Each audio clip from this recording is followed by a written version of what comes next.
Seara asta nu-i despre mine, nu-i despre tine, nu-i despre Ionel, nu-i despre altcineva, ci este doar despre împăratul împăraților. Este doar despre regele regilor, care acela este Iisus Hristos, aleluia.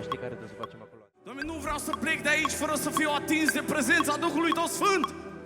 Dacă am venit aici, Doamne, și plec la fel, am pierdut 2 ore, 3 ore, o oră din viața mea. Doamne, am nevoie de atingere din partea Duhului Tău Sfânt. Cine e acest împărat? Cine e acest împărat? Cine e acest împărat? Împărat al slavei.